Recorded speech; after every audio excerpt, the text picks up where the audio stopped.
और 16 दिसंबर से लेकर के 26 जनवरी तक ये पूरे जिले में कार्यक्रम चलेगा। और इस कार्यक्रम का उद्देश्य है कि राज्य सरकार और केंद्र सरकार की जो ऐसी स्कीम्स हैं, ऐसी योजनाएं हैं जिनमें आपको लाभ मिलना है, लेकिन किसी कारणवश आपका लाभ मिलने से छूट गया हो। यह कारण कुछ भी हो सकते हैं। यह कारण आपको योजना की जानकारी नहीं होना हो सकता है। यह कारण हो सकता है कि आपका कोई डॉक्यूमेंट, कोई दस्तावेज इनकम्प्लीट हो, अपूर्ण हो। तो यहाँ पर हमने इसीलिए आधार की मशीन से EKYC की व्यवस्था की है। यहाँ पर सभी डिपार्टमेंट के लोग बैठे हैं और खास करके जो प्रगतिशील किसान हैं उनको अपने एक्सपीरियंस साझा करना है। और कृषि विभाग के द्वारा यहाँ पर एक ड्रोन रखा गया है।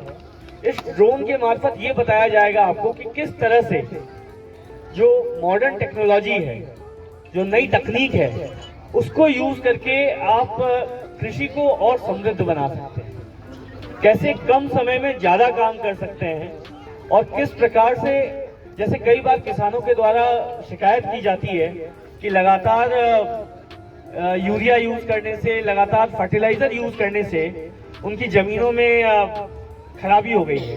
समस्या को किस तरह से जूझना है, उसका समाधान कैसे निकालना है, यह आपको ऑर्गेनिक फार्मिंग के लिए, जो अभी यहाँ पर एक किसान भाई साहब ने आपसे अनुभव साझा किए, उसके अंदर 1 फीट गोबर डाल दिया जाता है और उसके ऊपर केचुए डाल दिए जाते हैं और उसके ऊपर चादर बिछाई जाती है और 5-4 दिन में उसको पानी दिया जाता है और वो बन जाने पर उसको बाहर निकाल के खेतों में छिड़काव करते हैं। उस अनुभव को आप अपने जीवन में, अपने कृषि फार्म में उतार सकते हैं। सिमिलरली ड्रोन से कम समय में, कम लागत में जल्दी कैसे यूरिया डाला जा सकता है, वितरित किया जा सकता है पूरे आपके खेत में, उस टेक्निक को आप देख सकते हैं। यहाँ पर एक डॉक्टर्स की टीम बैठी है जो आप सब लोगों का स्वास्थ्य परीक्षण कर रही है।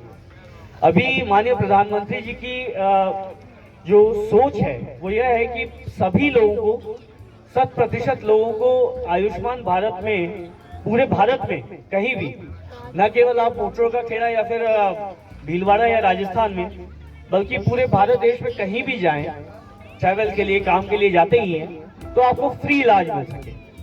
तो इन सभी योजनाओं की जानकारी देने के लिए यहाँ पर सभी अधिकारी उपस्थित हुए हैं। इनसे आप पूरी जानकारी लें और इनसे कुछ भी पूछने में घबराएं नहीं।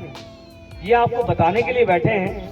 आप यहाँ पर प्रत्येक स्टॉल पर जाकर के इनके द्वारा किए जा रहे कार्यों की विस्तृत जानकारी लें।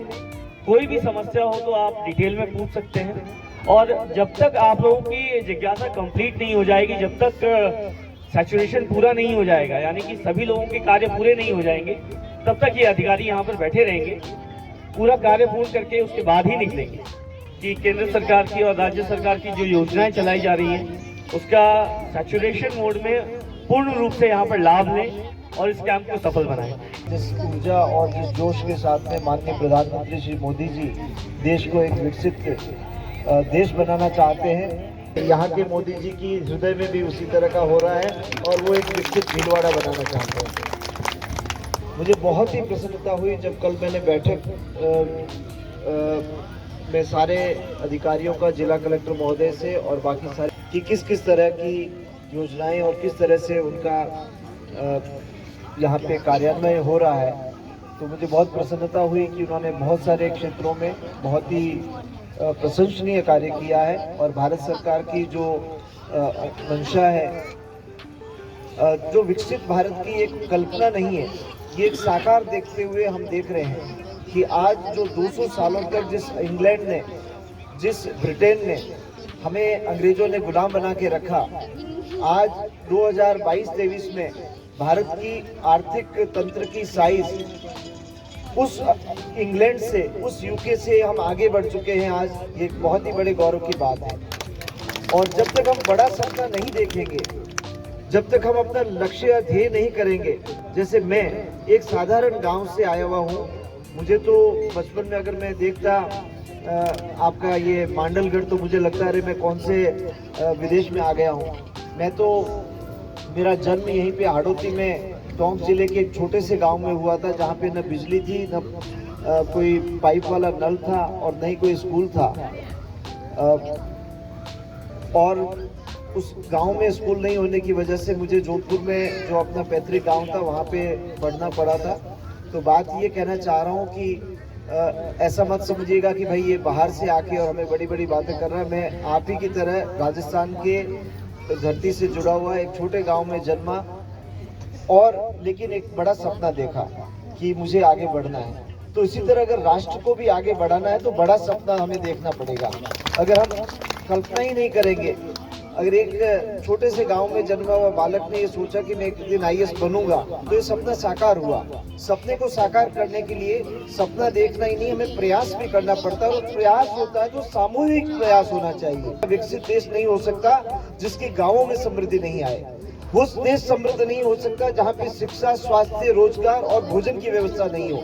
इसलिए माननीय प्रधानमंत्री जी ने ये योजना इसलिए लाया है कि विकसित भारत की परिकल्पना है वो शहरों तक नहीं रहे, वो गांवों तक जाए, हर बच्चे तक जाए, और ये भाव आए कि जो हमारी योजना है जो दिल्ली से बन रही है वो इस भाव के साथ में पहली बार बन रही है कि हर व्यक्ति को उसमें सम्मिलित किया जाए। विकास की इस यात्रा में, पावन यात्रा में हर एक साझा हो।